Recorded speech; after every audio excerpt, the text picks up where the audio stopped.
Hello guys, good morning. कैसे हो आप सब? आपका एक बार फिर से स्वागत है आपके अपने चैनल आई विल पर, जिसमें कि हम कर रहे थे GS3 के मेंस के क्वेश्चन और हम 2013 का क्वेश्चन पेपर कर चुके हैं। अब हम आ जाते हैं 2014 के क्वेश्चन पेपर पर। और इसमें केवल और केवल 20 क्वेश्चंस आए थे। ठीक है, इस पेपर में केवल और केवल 20 क्वेश्चंस आए थे, तो केवल और केवल इसके 2 ही पार्ट्स में ये क्वेश्चन पेपर कंप्लीट हो जाएगा, क्योंकि हम एक पार्ट में 10 क्वेश्चंस कर लेते हैं। ठीक है, कि किस टाइप के क्वेश्चंस आए हैं। ठीक है, तो अगर आपको वीडियो अच्छी लगे तो लाइक करके जाना और चैनल को सब्सक्राइब करना प्लीज़ मत भूलना, क्योंकि बहुत सारे बच्चे तो करते ही नहीं है यार सब्सक्राइब। ठीक है, तो चलिए शुरू कर देते हैं आज का क्वेश्चन पेपर। ठीक है, क्या बोलता है आज का क्वेश्चन पेपर का पहला क्वेश्चन? तो पहला क्वेश्चन है, normally countries shift from agriculture to industry. Normally countries कहाँ से कहाँ शिफ्ट करती हैं? एग्रीकल्चर से इंडस्ट्री में शिफ्ट करती हैं, and then later to services, और बाद में सर्विसेज में शिफ्ट करती हैं। But India shifted directly from agriculture to services. लेकिन इंडिया जो था वो डायरेक्टली एग्रीकल्चर से सर्विसेज में शिफ्ट किया। What are the reasons? तो हमें उसके रीजन्स लिखने हैं for huge growth of services. ठीक है, with respect to industry in the country. ठीक है, हम सबसे पहले हमें रीजंस बताने हैं। और दूसरी चीज़, can India become a developed country without a strong industrial base? और इसका आंसर देना है कि क्या इंडिया एक डेवलप्ड कंट्री बन सकता है बिना स्ट्रॉन्ग इंडस्ट्रियल बेस के। ठीक है, तो ये सारे इसमें हमसे क्वेश्चन पूछे गए हैं। ठीक है, तो इसका आंसर देख लेते हैं, कोशिश करते हैं इसका आंसर देने की। आ जाते हैं अपने फर्स्ट क्वेश्चन पे। क्या बोलता है? सबसे पहले हमारा बोल रहा था कि मतलब डायरेक्टली हमारी जो कंट्री है वो एग्रीकल्चर से सर्विसेज सेक्टर में शिफ्ट हो गई है, जबकि नॉर्मली कंट्रीज सबसे पहले एग्रीकल्चर से इंडस्ट्री और इंडस्ट्री से सर्विसेज सेक्टर में शिफ्ट होती हैं। तो इंट्रोडक्शन में आप सर्विसेज सेक्टर का कंट्रीब्यूशन लिख सकते हो। ठीक है, इंट्रोडक्शन में आप और क्या लिख सकते हो? ठीक है, इंट्रोडक्शन में आप लिख सकते हो कि आज के प्रेजेंट टाइम में सर्विसेज सेक्टर का कितना कंट्रीब्यूशन है। लिख सकते हो कि 55% जो शेयर है इन GDP वो सर्विसेज सेक्टर का है। ठीक है, इसके अलावा 25% एम्प्लॉयमेंट ये सेक्टर देता है। ठीक है, सर्विसेज सेक्टर। तो इससे आप शुरुआत कर सकते हो कि मतलब इतना शेयर इसका GDP में है, इतना एम्प्लॉयमेंट में सर्विसेज सेक्टर के। तो मेनली जब हमारे LPG रिफॉर्म्स हुए तो इंडिया जो थी वो डायरेक्टली कहाँ से, एग्रीकल्चरल से डायरेक्टली शिफ्ट कर गई हमारी सर्विसेज सेक्टर पे। ठीक है, और उन्होंने इतने लोगों को एम्प्लॉय किया और इतना शेयर इसका आज के टाइम पे GDP में। ठीक है, तो अब आप दो तरीके से इस क्वेश्चन को मतलब हैंडल कर सकते हो, मतलब 2 टाइप से जा सकते हो। इसमें 2 चीज़ें कर सकते हो। क्या कर सकते हो? सबसे पहले एक जगह आप लिख सकते हो कि क्यों हम मैन्युफैक्चरिंग पे शिफ्ट नहीं किए, why not shift toward manufacturing या industry. Why not India shift towards industry. ठीक है, इंडिया इंडस्ट्री की तरफ वो क्यों नहीं किया, शिफ्ट क्यों नहीं किया। ठीक है, एक तरफ आप लिख सकते हो कि why huge growth of services. Why huge growth of, ठीक है, why huge growth of services. ये 2 सेक्शंस में आप बता सकते हो कि मैन्युफैक्चरिंग की तरफ क्यों नहीं गया और सर्विसेज की सेक्टर की तरफ इंडिया क्यों गया। ठीक है, अगर आप बोलोगे कि why not India shift toward industry, पहले इसका आंसर देना पड़ेगा। ठीक है, तभी तो सर्विसेज सेक्टर की तरफ गया, क्योंकि इसमें कुछ कमियां होंगी तभी इंडस्ट्री सेक्टर में या फिर मैन्युफैक्चरिंग में, या फिर मैन्युफैक्चरिंग में। सबसे पहले था कि it was very capital intensive. ये बहुत ज़्यादा कैपिटल इंटेंसिव है, वेरी कैपिटल इंटेंसिव इंडस्ट्री है ये। ठीक है, बहुत ज़्यादा कैपिटल इंटेंसिव इंडस्ट्री है। सेकंड पॉइंट आप लिख सकते हो कि मतलब इसमें काम करने के लिए रिक्वायर्स स्पेशलाइज्ड ट्रेनिंग। ठीक है, इट रिक्वायर्स स्पेशलाइज्ड ट्रेनिंग। मान लीजिए कोई सामान बनाना है तो उसके लिए स्पेशलाइज्ड ट्रेनिंग आपको चाहिए। ठीक है, it also requires more technology. It also requires more technology. ठीक है, इसमें टेक्नोलॉजी की भी ज़्यादा रिक्वायरमेंट है। और इन टेक्नोलॉजी की क्यों रिक्वायरमेंट है? क्योंकि ये जानने के लिए कि मतलब कंज्यूमर सेंट्रिक जो न्यूअर और एडवांस प्रोडक्ट्स बनाने के लिए। ठीक है, क्यों न्यू टेक्नोलॉजी की क्यों जरूरी है? क्योंकि हमें इम्प्रोवाइज करना है किस पे, न्यू एंड एडवांस प्रोडक्ट्स पे, new and advanced consumer centric products पे, कंज्यूमर सेंट्रिक प्रोडक्ट्स पे। ठीक है, इसके अलावा लेबर लॉज बहुत ज़्यादा स्ट्रिंजेंट थे उस टाइम पे, स्ट्रिंजेंट लेबर लॉस। इसके अलावा क्या था, कॉम्पिटिटिव बहुत ज़्यादा था, क्योंकि वर्ल्ड की जो टोटल मार्केट है एमएनसीज है वो बहुत ज़्यादा, टेक्नोलॉजी भी थी, उनमें पैसा भी था और वो काफ़ी साल से परपेचुएट कर रही थी। इंडिया की मैन्युफैक्चरिंग इंडस्ट्री नहीं होती तो वो इतने सस्ते सामान नहीं बना पाते जितने की जो बड़ी कंपनियां थी वो बना रही थी। ठीक है, तो एलपीजी के बाद क्या था, बहुत सारी एमएनसीज इंडिया में एंटर की थी और वो बहुत ही ज़्यादा कॉम्पिटिटिव थी हमारी इन इंडस्ट्रीज़ के लिए। ठीक है, तो ये जो सेक्टर था ये ऑल मोर कॉम्पिटिटिव था। क्या था, ये ज़्यादा कंपटीशन इस सेक्टर में था और हमारी इंडस्ट्री इसमें परपेचुएट नहीं कर पाती। डोमेस्टिक जो फर्म्स थी वो परपेचुएट नहीं कर पाती। ठीक है, और क्या आप लिख सकते हो, इसमें फॉरेन इन्वेस्टर भी कम था, फॉरेन इन्वेस्टमेंट भी इसमें कम था, लो फॉरेन इन्वेस्टमेंट। ठीक है, लो फॉरेन इन्वेस्टमेंट। ठीक है, तो ये तो आपने लिख लिया कि क्यों इंडिया मैन्युफैक्चरिंग की तरफ शिफ्ट नहीं किया। दूसरी चीज़ आप लिख सकते हो कि क्यों इंडिया सर्विसेज की तरफ शिफ्ट किया। ठीक है, 3 पेज लिखने हैं, एक पेज आपका इसी में भर जाएगा। ठीक है, अभी है कि वाई हुई शिफ्ट वर्ड सर्विसेज, सर्विसेज की तरफ इंडिया क्यों शिफ्ट किया। सबसे पहले तो आप बात करो, जो इंडिया में पहले ही मतलब ऑलरेडी एजुकेटेड जो मिडिल क्लास थी वो काफ़ी अमाउंट में थी, काफ़ी बड़ी क्लास थी मिडिल क्लास इंडिया में, तो वो ऑलरेडी एजुकेटेड थी तो उसको मेनली जॉब्स मिली इसमें। ठीक है, मेनली देखो सर्विसेज सेक्टर में मेनली जॉब क्रिएट हुई कहाँ पे, आईटी और आईटी इनेबल्ड सर्विसेज में, आईटी और आईटी इनेबल्ड मतलब सेक्टर में जॉब्स क्रिएट हुई। और इसमें हमें क्या चाहिए थे, एजुकेटेड पीपल। और जो हमारी मिडिल क्लास थी वो ऑलरेडी मतलब कुछ हद तक एजुकेटेड थी। Educated it means English speaking होनी चाहिए। ठीक है, एजुकेटेड का मतलब इंग्लिश स्पीकिंग मेनली। ठीक है, तो सर्विसेज सेक्टर ने जैसे ही इंडिया में एलपीजी रिफॉर्म्स हुए, सर्विसेज सेक्टर आया तो इसने मेनली जॉब्स प्रोवाइड की किसको, already educated middle class, already educated middle class. ठीक है, ये हो गया हमारा। इसमें तो एजुकेटेड मैन पावर मतलब मेन इसमें कैपिटल की इतनी रिक्वायरमेंट नहीं थी, लेस कैपिटल इंटेंसिव थी। जो ये इंडस्ट्री थी ये लेस कैपिटल इंटेंसिव थी, जैसे कि वो ज़्यादा कैपिटल इंटेंसिव थी, ये कम कैपिटल इंटेंसिव थी। It needed more educated man power, needed more, इसमें एजुकेटेड मैन पावर की ज़्यादा ज़रूरत थी एज कम्पेयर टू मनी। ठीक है, तो मेनली मतलब थोड़ी बहुत ट्रेनिंग के बाद ही उनको मतलब आप काम करवा सकते थे सर्विसेज सेक्टर में, ऐसा नहीं था कि उनको कोई स्पेशलाइज ट्रेनिंग की रिक्वायरमेंट थी। ठीक है, ये था। और तो इसमें क्या था, और क्या और मेन चीज़ थी कि नॉलेज बेस्ड इंडस्ट्री थी, नॉलेज बेस्ड इंडस्ट्री थी mainly, which run on minimum capital investment, driven solely by mainly brain power. ठीक है, driven solely by brain power. इसके अलावा अगर बात करो जो उस टाइम पे आईटी इंडस्ट्री थी वो क्या थी, सनराइज इंडस्ट्री थी। सनराइज इंडस्ट्री का मतलब है उस टाइम पे वर्ल्ड में ही ये इंडस्ट्री स्टार्टिंग में उठ रही थी। ठीक है, उस टाइम पे मतलब स्टार्टिंग में ही ये इंडस्ट्री उठ रही थी, कोई एमएनसीज का उस पर कोई भी वो नहीं था, मोनोपोली नहीं थी कि वो पहले ही परपेचुएट कर रही थी या वो पहले ही उन्होंने इन्वेस्टमेंट कर डाला था उस चीज़ में, ऐसा कुछ नहीं था। तो इंडिया को एक ज़्यादा कंपटीशन को इसमें वो नहीं करना पड़ा। ठीक है, इंडिया भी एक लेवल प्लेइंग फील्ड था इंडिया के लिए भी, यहाँ पे level playing field for domestic players, level playing field for domestic players. ठीक है, तो ये था। ठीक है, तो इंडिया का मेनली क्या हुआ, इसमें कॉस्ट बेनिफिट भी हो गया। ठीक है, कॉस्ट बेनिफिट भी हो गया। तो यही चीज़ है, क्योंकि सर्विसेज सेक्टर में इंडिया क्यों गया, क्योंकि इसमें एक तो कैपिटल बहुत कम लग रही थी, ट्रेनिंग की इतनी कम रिक्वायरमेंट थी, और इसमें मिनिमल ट्रेनिंग में ही या फिर थोड़ी बहुत उसमें ही आप जॉब्स कर सकते थे और आपकी मतलब सैलरी भी इसमें ज़्यादा थी। ठीक है, तो यही हमसे क्वेश्चन पूछा था कि इंडिया क्यों शिफ्ट किया। ठीक है, तो और आप क्या लिख सकते हो कि और भी आप लिख सकते हो कि उस टाइम पे क्या था, ह्यूज अनएम्प्लॉयमेंट भी था उस टाइम पे। क्या था, अब आपको नेक्स्ट क्वेश्चन का जवाब देना है कि क्यों, मतलब नेक्स्ट क्वेश्चन हमसे पूछा था, देखो नेक्स्ट क्वेश्चन हमसे क्या पूछा था कि can India become a developed country without a strong base, क्या India without industrial strong base के डेवलप्ड कंट्री बन सकती है। तो इसका जवाब देने के लिए एक हमें बीच में बनाना होगा कि इंडिया में ह्यूज अनएम्प्लॉयमेंट था उस टाइम पे। ठीक है, उस टाइम पे क्या था, इंडिया में ह्यूज अनएम्प्लॉयमेंट था, साइक्लिकल और सीजनल, मेनली क्या था, साइक्लिकल और सीजनल अनएम्प्लॉयमेंट था।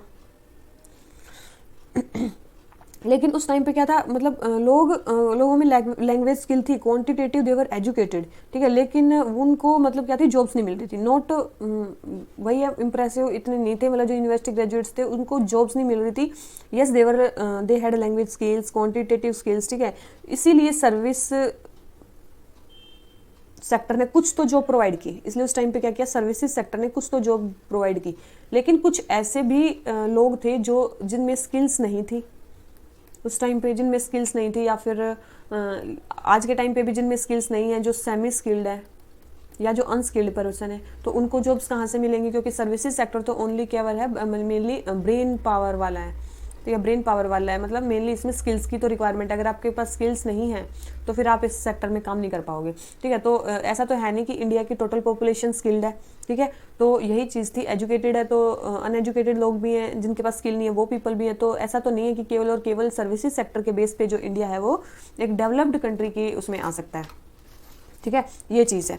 तो इसीलिए इंडिया का जो स्ट्रॉन्ग इंडस्ट्रियल बेस होना बहुत ज़रूरी है, क्योंकि स्ट्रॉन्ग इंडस्ट्रियल बेस में क्या होगा, स्ट्रॉन्ग इंडस्ट्रियल बेस में क्या होगा, ये जो अनस्किल्ड और जो सेमी स्किल्ड पर्सन है इनको भी एम्प्लॉयमेंट मिलेगा, इनको भी एम्प्लॉयमेंट मिलेगा, ठीक है। और मेन चीज़ है, हम अगर हमारा इंडस्ट्रियल बेस स्ट्रॉन्ग नहीं होगा तो इतनी इंक्रीजिंग पॉपुलेशन के लिए हम डिमांड कैसे, उनके जो गुड्स की और सर्विसेज की जो डिमांड्स हैं, गुड्स एंड सर्विसेज की जो डिमांड है, how we will complete by imports. Import bill इतना ज़्यादा हो जाएगा अगर हम इंडिया में नहीं बनाएंगे तो, ठीक है। तो उसको करने के लिए तो हमारा जो इंडस्ट्रियल बेस है वो स्ट्रॉन्ग होना ही चाहिए, ठीक है, स्ट्रॉन्ग इंडस्ट्रियल बेस होना ही चाहिए। तो और मेन चीज़ है कि हमारी लार्ज पॉपुलेशन एग्रीकल्चरल सेक्टर में जो इलिटरेट है, अनस्किल्ड है और कुछ सेमी स्किल्ड है, तो वो सारे इंडस्ट्रियल और एग्रीकल्चरल सेक्टर, और एग्रीकल्चरल सेक्टर को भी हमें, एग्रीकल्चरल डिस्ट्रेस को भी हमें रिमूव करना होगा, तभी हमारी जो कंट्री है वो डेवलप्ड कंट्रीज में आ सकती है, ठीक है। तो केवल और केवल ये नहीं है कि केवल और केवल सर्विसेज सेक्टर को हम बढ़ा देंगे तो केवल हमारी कंट्री डेवलप्ड कंट्री बन जाएगी, ठीक है। तो ये उस क्वेश्चन का जवाब हो गया। इसमें आप वर्ड्स में उसको लिख सकते हो कि नहीं, केवल और केवल सर्विसेज सेक्टर जरूरी नहीं है। अब आप कंक्लूजन की बात करो, ठीक है, ये इसका भी आपने जवाब दे दिया, ठीक है। तो आप अब आ जाते हो कंक्लूजन पे, ठीक है। कंक्लूजन में आप लिख सकते हो कि डेवलप्ड कंट्री की बात चल रही है, तो आप लिख सकते हो कि when we talk about development it can not happen in isolation, ठीक है, ये आप लिख सकते हो। When we talk about development it can't happen in isolation, it can't happen in isolation और इन पैचेस, ठीक है, और इन पैचेस। ये डेवलप्ड, मतलब आप और क्या लिख सकते हो, आप लिख सकते हो कि developed countries not merely on which, मतलब जिसमें कि it's people has high per capita income और इट्स हैज़ हाई जीडीपी, लेकिन development must ensure high standard of living for down trading people also, ठीक है। तो एवरी पर्सन के लिए केवल और केवल मतलब ये नहीं है कि मतलब हमारी पर कैपिटा इनकम ज़्यादा है, हमारा जीडीपी ज़्यादा है, तो जीडीपी ज़्यादा है तो इसका मतलब ये नहीं है कि हम डेवलप्ड कंट्रीज़ हैं, डेवलप्ड नहीं, मतलब जो इंडिविजुअल जो स्टैंडर्ड ऑफ लिविंग है ना, इंडिविजुअल स्टैंडर्ड ऑफ लिविंग है ना, वो भी मेन मैटर करता है। स्टैंडर्ड ऑफ लिविंग भी हमारा इंक्रीज होना चाहिए, और जो भी डेवलपमेंट के ग्रोथ प्लस डेवलपमेंट जो बोलते हैं ना, वो चीज़ कंप्लीट होनी चाहिए। क्वालिटेटिव हमारी लाइफ इंक्रीज होनी चाहिए, क्वांटिटेटिव नहीं, क्वालिटेटिव लाइफ इंक्रीज होनी चाहिए। तो डेवलपमेंट उसके लिए है, और उसके लिए हमें केवल और केवल सर्विसेज सेक्टर को नहीं, हमें जो एग्रीकल्चरल सेक्टर है उससे भी डिस्ट्रेस को रिमूव करना होगा, इंडस्ट्रियल सेक्टर को भी हमें स्ट्रॉन्ग बेस बनाना होगा, क्योंकि जो एग्रीकल्चरल सेक्टर है वो मेनली हमारे 50% पॉपुलेशन को एम्प्लॉय करता है। और अगर हम उससे निकाल के चाहते हैं कि उससे पॉपुलेशन निकले और बाहर निकले उससे पॉपुलेशन, तो हमें इंडस्ट्रियल सेक्टर में जॉब्स को क्रिएट करना होगा, क्योंकि वो स्किल्ड लोग नहीं हैं, क्योंकि वो स्किल्ड नहीं है तो इंडस्ट्री को भी स्ट्रॉन्ग होना होगा, और जो स्किल्ड हो जाते हैं तो उसके लिए सर्विसेज सेक्टर को भी हमारे स्ट्रॉन्ग होना होगा, तभी हमारी कंट्री एक डेवलप्ड कंट्रीज में गिनी जा सकती है, ठीक है। तो आप ऐसे इसका आंसर लिख सकते हो, ठीक है। तो देखो हमने कंक्लूजन लिख लिया, हमने बता दिया क्यों सर्विसेज सेक्टर इतना नहीं है, और क्यों इंडिया सर्विसेज सेक्टर की तरफ गया, क्यों इंडिया मैन्युफैक्चरिंग सेक्टर की तरफ नहीं गया, और थोड़ा सा हमने इंट्रोडक्शन लिखा था, ठीक है। तो आप ऐसे क्वेश्चंस को वो कर सकते हो, डील कर सकते हो, ठीक है। तो अब हम आ जाएंगे सेकेंड क्वेश्चन पे। सेकंड क्वेश्चन क्या बोलता है, सेकंड क्वेश्चन है हमारा, while we flaunt India's demographic dividend, हम क्या करते हैं, फ्लॉन्ट करते हैं हर जगह कि इंडिया में डेमोग्राफिक डिविडेंड है। We ignore the dropping rates of employability, लेकिन हम एम्प्लॉयबिलिटी के रेट को इग्नोर करते हैं कि इंडिया में मतलब एम्प्लॉयमेंट कितना कम हो रहा है। वट आर वी मिसिंग, हम क्या मिस कर रहे हैं ये करने में, हम क्या मिस कर रहे हैं। Where will the jobs that India desperately needs come from, तो इंडिया को जो जॉब्स चाहिए वो कहाँ से आएंगी, एक्सप्लेन हमें करना है, ठीक है। तो जो इंडिया को वो चाहिए तो वो कहाँ से आएंगी जॉब्स, ठीक है। तो इस क्वेश्चन में आप कैसे कर सकते हो, इस क्वेश्चन में आप इंट्रोडक्शन से ही शुरू कर सकते हो। इंट्रोडक्शन से आप शुरू करोगे तो डेमोग्राफिक डिविडेंड की आप डेफिनेशन लिख सकते हो, ठीक है, जो कि बताई गई है UNFPA ने, मतलब UN जो पॉपुलेशन फंड था उसने एक डेमोग्राफिक डिविडेंड की डेफिनेशन दी हुई है, उसको आप लिख सकते हो, ठीक है। मतलब क्या दी गई है, उन्होंने दी है कि economic growth potential that can result from shift in population age structure mainly in share of working age population is larger than non working share of population. उसने बोला है कि इकोनॉमिक ग्रोथ पोटेंशियल, ठीक है, इकोनॉमिक ग्रोथ पोटेंशियल कितना होगा India का, जब इंडिया का जो वर्किंग एज पॉपुलेशन है, जो वर्किंग एज पॉपुलेशन है दैट विल बी मोर और larger than non working share of population, ठीक है। ये चीज़ है वर्किंग एज पॉपुलेशन आप कर सकते हो 15 to 64। इसमें non working share of population में कर सकते हो जो 15 से नीचे है और जो 65 से ऊपर है, ठीक है। तो ये लोग काम नहीं कर सकते हैं, तो ये लोग आएंगे non working share of population में। तो हमारा जो वर्किंग शेयर ऑफ पॉपुलेशन है वो ज़्यादा अगर होगा तो इकोनॉमिक ग्रोथ का पोटेंशियल कितना होगा इंडिया का, उसी को बोलते हैं डेमोग्राफिक डिविडेंड, ठीक है। ये हमें डेफिनेशन दी थी, तो ये डेफिनेशन हम अपनी डेफिनेशन में लिख सकते हैं। अब कुछ फैक्ट्स लिख सकते हैं कि इंडिया का डेमोग्राफिक डिविडेंड है कितना, ठीक है। तो इंडिया का जो 15 से लेके 59 एज ग्रुप का जो वो है ना डेमोग्राफिक डिविडेंड वो है 62.5% और ये एवर इंक्रीज ही होएगा अभी तो, ठीक है। अलग अलग रिपोर्ट्स के अकॉर्डिंग अलग अलग है कि, लेकिन ये है कि ये अभी इंक्रीज ही होएगा फ्यूचर में, ठीक है। लेकिन देखो हमारा डेमोग्राफिक डिविडेंड इतना है, लेकिन फिर भी हमारी जॉब्स इतनी ज़्यादा नहीं है,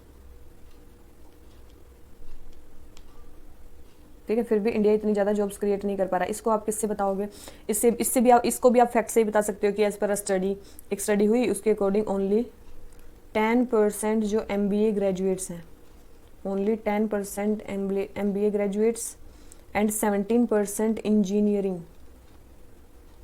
जो ग्रेजुएट्स हैं वो एम्प्लॉयबल है, मतलब उन्हीं को केवल जॉब्स मिल रही है, 10% MBA ग्रेजुएट्स को और 17% इंजीनियरिंग ग्रेजुएट्स को। तो जॉब्स हैं कहाँ, जॉब्स तो है ही नहीं। तो जितने भी लोग और बाकी हैं वो सारे क्या हैं, अनएम्प्लॉयमेंट का शिकार है, ठीक है। तो अभी तो अनएम्प्लॉयमेंट और भी ज़्यादा बढ़ गया है, अनएम्प्लॉयमेंट क्या हो गया, इंक्रीज हो गया है, मोर देन 6% से भी ज़्यादा इंडिया में एम्प्लॉयमेंट इंक्रीज कर गया।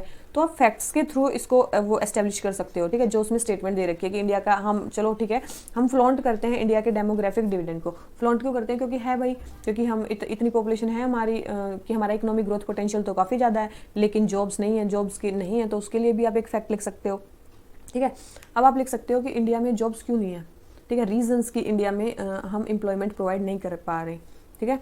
तो आप रीजंस लिख सकते हो, उसके बाद यही हमसे पूछा है, रीजंस लिख सकते हो लो एम्प्लॉयमेंट के लिए या फिर अनएम्प्लॉयमेंट के लिए, ठीक है। रीजंस क्या हो सकते हैं, रीजंस हो सकते हैं कि इंडिया का जो एजुकेशन सिस्टम है, इंडिया का जो एजुकेशन सिस्टम है वो फोकस नहीं करता स्टूडेंट्स को एम्प्लॉयबल स्किल्स प्रोवाइड करने के लिए। एजुकेशन सिस्टम है डज नॉट फोकस, किस पे फोकस नहीं करता, कि बच्चों की ट्रेनिंग की जाए इन employable skills,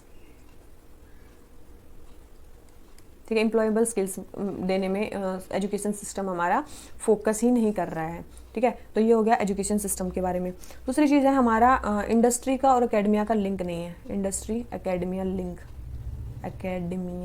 link missing, link क्या है, मिसिंग है, ये हमारा लिंक नहीं है। अगर ये हो तो हमारे एकेडमिक्स में केवल वही पढ़ाया जाए जो इंडस्ट्री के लिए रिक्वायरमेंट है और हमें उन लोगों को डायरेक्ट स्किल्स की ज़रूरत ही ना पड़े, स्किल डेवलपमेंट की ज़रूरत ही ना पड़े, डायरेक्ट उनको जॉब्स मिल जाएँ जिस भी सेक्टर में वो चाहते हैं, ठीक है।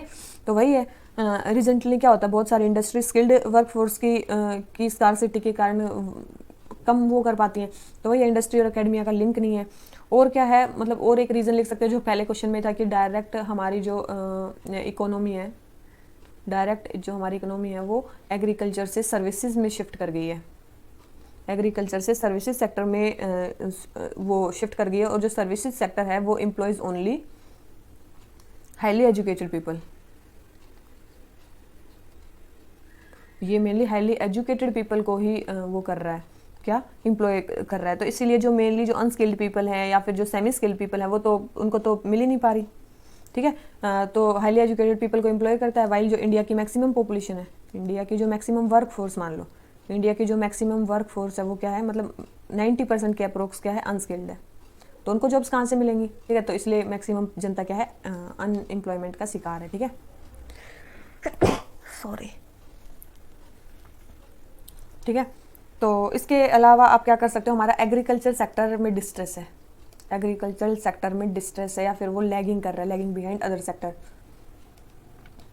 एग्रीकल्चर सेक्टर में डिस्ट्रेस है क्योंकि एक तो मतलब फ्रेगमेंटेशन ऑफ लैंड बहुत ज़्यादा हो रही है, क्योंकि पॉपुलेशन बहुत ज़्यादा इंक्रीज हो रही है, प्रेशर ऑन लैंड इंक्रीज हो रहा है, वहाँ पे इन्वेस्टमेंट तो आ नहीं रही है, मतलब लैंड पे या फिर एग्रीकल्चर सेक्टर में इन्वेस्टमेंट नहीं आ रही है, पुअर टेक्नोलॉजी है, पुअर टेक्नोलॉजी है, प्राइसेस के उनको वो नहीं मिल रहे, क्या प्राइसेस नहीं मिल रहे उनको अपने क्रॉप्स के, ठीक है। तो ये सारी चीज़ें लिख सकते हो कि एग्रीकल्चर डिस्ट्रेस में, और मेनली ये 50% पॉपुलेशन को एम्प्लॉय करती है। तो इसीलिए जो लोग एम्प्लॉयमेंट सेक्टर में वो भी डिस्ट्रेस, सॉरी जो एग्रीकल्चर सेक्टर में है वो भी डिस्ट्रेस में है, और अगर ये बाहर जाते हैं इंडस्ट्री में तो उनके पास स्किल्स नहीं है, सर्विसेज सेक्टर में जाते हैं तो हाईली स्किल्ड की रिक्वायरमेंट, तो वहाँ पे स्किल नहीं है, तो वो एग्रीकल्चर में ही रहते हैं, वहाँ पे डिस्ट्रेस चल रहा है, तो एम्प्लॉयमेंट उनको कहीं नहीं मिल पा रहा है, ठीक है। और क्या लिख सकते हो, आपके इंडिया में क्या है, जॉबलेस ग्रोथ है, इसी के कारण क्या है, इंडिया में जॉबलेस ग्रोथ है। ग्रोथ तो इंडिया की हो रही है, इंडिया की जीडीपी इंक्रीज हो रही है, लेकिन वो एम्प्लॉयमेंट क्रिएट नहीं कर पा रहे हैं, ठीक है।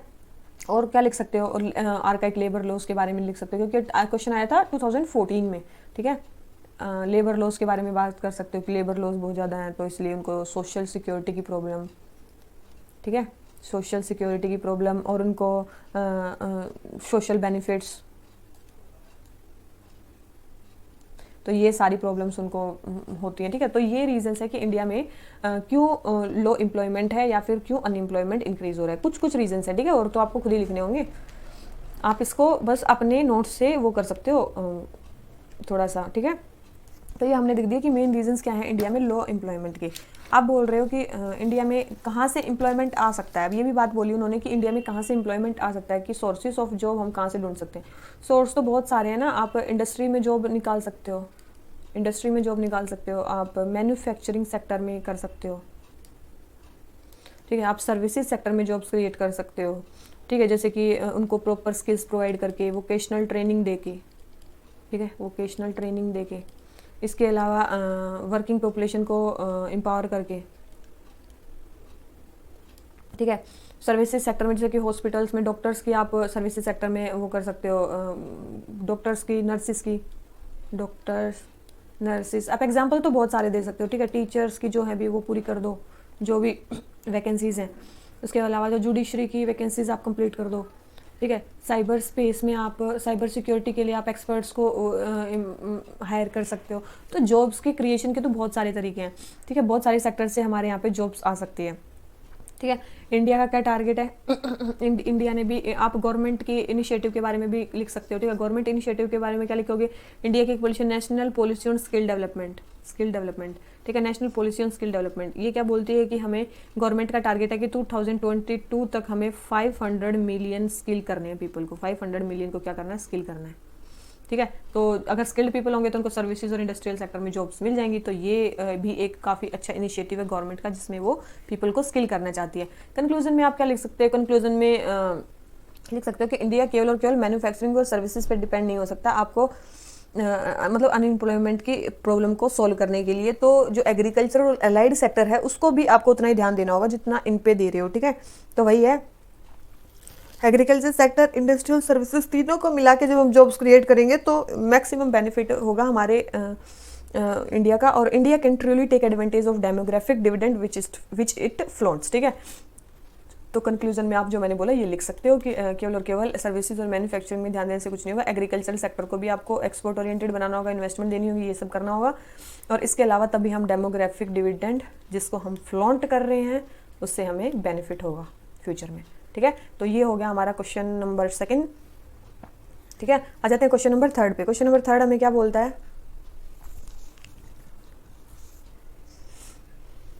थर्ड है there is also a point of view that agricultural produce marketing committee setup under the state act has not only impeded development of agriculture but also been cause of food inflation in India. Critically examine करना है। APMC बोल रहा है कि उन्होंने development को रोका ही नहीं जबकि उन्होंने फूड इन्फ्लेशन भी इंक्रीज कर दिया है, तो एपीएमसी के बारे में बताना है। क्रिटिकली एग्जामिन करनी है इस स्टेटमेंट को, ठीक है। तो आ जाते हैं हम कौन से क्वेश्चन पे, थर्ड क्वेश्चन पे, ठीक है। थर्ड क्वेश्चन है एपीएमसीज के बारे में। तो एपीएमसीज की आप सबसे पहले तो डेफिनेशन ही दे सकते हो कि ये सिस्टम ऑपरेट करते हैं स्टेट गवर्नमेंट के अंडर, क्योंकि जो एग्रीकल्चरल मार्केटिंग है वो क्या है, एक स्टेट सब्जेक्ट है, ठीक है। स्टेट गवर्नमेंट के अंडर ये वो करते हैं, ऑपरेट करते हैं। और ये और क्या लिख सकते हो, ये यार्ड्स होते हैं इसमें मार्केट एरिया में, yards in market area that regulate notified agriculture produced, that regulates notified agricultural produce और लाइफ स्टॉक हो या हॉर्टिकल्चर प्रोड्यूस कुछ भी होगा उसको वो करेंगे, ठीक है। इसके मेन ऑब्जेक्टिव्स क्या थे इंट्रोड्यूस करने के, ये भी आप लिख सकते हो कि स्टार्टिंग में जब एपीएमसी आई तो इसके इंट्रोड्यूस करने के ऑब्जेक्टिव्स क्या थे। चलो ये तो आपने उसकी डेफिनेशन दे दी कि होता क्या है। दूसरी चीज़ उसकी ऑब्जेक्टिव क्या थे, कि दूसरी चीज़ आया था इसका ऑब्जेक्टिव था कि to limit occurrence of distress sale of farmers,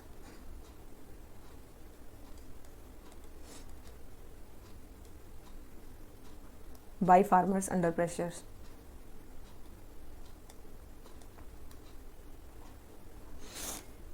and exploitation को भी रोकना था, ठीक है। एक्सप्लॉयटेशन को रोकना था जो कि किसके द्वारा था, क्रेडिटर्स जो थे जो उनको लोन देते थे फार्मर्स को, और जो इंटरमीडिएटरीज थे जिनको आड़तिया भी बोलते हैं, इंटरमीडिएटरीज थे जो, वो दोनों क्या थे, एक्सप्लॉयटेशन करते थे, उसको रोकना था। और मेन था डिस्ट्रेस सेल को रोकना था उनकी, ठीक है। मेन ऑब्जेक्टिव ये था। और क्या था मेन ऑब्जेक्टिव, ट्रांसपेरेंसी लाना था एपीएमसीज में, ट्रांसपेरेंसी लाना था एग्रीकल्चरल मार्केटिंग में। और क्या इनका ऑब्जेक्टिव था, एग्रीकल्चरल ट्रेडिंग प्रैक्टिसेस को भी इनको फॉलो करना था, रेगुलेट करना था, ठीक है। इंश्योर करना था कि उनको टाइमली एंड वर्दी प्राइसेस मिले, टाइमली एंड वर्दी प्राइसेस मिले किसको, फार्मर्स को, ठीक है। और एग्रीकल्चरल जो प्रोसेसिंग है उसको भी प्रमोट करना था। ऑब्जेक्टिव तो बहुत सारे थे। और क्या करना था, और हमें सेटअप करने थे पीपीपी पे मैनेजमेंट ऑफ मार्केट के लिए, मैनेजमेंट ऑफ मार्केट के लिए हमें पीपीपी को सेटअप करना था। तो ऑब्जेक्टिव के साथ तो ये बहुत सारे ऑब्जेक्टिव के साथ आई थी ये स्कीम, ठीक है। एपीएमसी वाली स्कीम बहुत सारे सेक्टर्स के साथ, मतलब बहुत सारे उनके साथ आई थी। लेकिन अभी क्या हो गया है, शॉर्ट कमिंग्स है इसके कुछ, इसके शॉर्ट कमिंग्स। एक चीज़ ध्यान रखना, अभी ये क्वेश्चन नहीं आएगा, अभी क्वेश्चन आएगा कि रिसेंटली गवर्नमेंट ने कुछ लॉज पास किए हैं तो उनके फीचर्स देख लेना, वो सफिशिएंट क्यों नहीं है, फिर भी फार्मर क्यों प्रोटेस्ट कर रहे हैं, गवर्नमेंट को क्या करना चाहिए, ये सब चीज़ें आप इस साल के लिए देख सकते हो, ठीक है। ये क्वेश्चन तो आएगा नहीं तो, लेकिन फिर भी देख लेते हैं कि इसकी शॉर्ट कमिंग्स क्या थी, ठीक है। एपीएमसी की शॉर्ट कमिंग्स क्या थी, शॉर्ट कमिंग्स थी कि सबसे पहले मोनोपोली कर ली थी उन्होंने, मोनोपोली हो गई थी एपीएमसी की, प्राइवेट के पास कोई बेचता ही नहीं था। दूसरी चीज़ क्या है, एंट्री बैरियर्स बहुत ज़्यादा थे यहाँ पे, एंट्री बैरियर्स बहुत ज़्यादा थे, जैसे कि हो गया लाइसेंस फ़ी होगी और रेंट हो गया, ठीक है, शॉप का रेंट हो गया। इसके अलावा जो वहाँ पे एजेंट्स थे वो कार्टेलाइजेशन कर लेते थे उस टाइम पे, कार्टेलाइजेशन उनका मेन प्रॉब्लम थी, ठीक है। हाई कमीशन लेते थे, अगर मान ले किसी को करते हैं तो हाई कमीशन लेते थे, टैक्सेस ज़्यादा लेते थे, रेंट ज़्यादा लेते थे, लेवाइज ज़्यादा लेते थे, और उसके बाद उन पर वेट भी लगता था, तो इतने सारे उनके खर्चे हो जाते थे।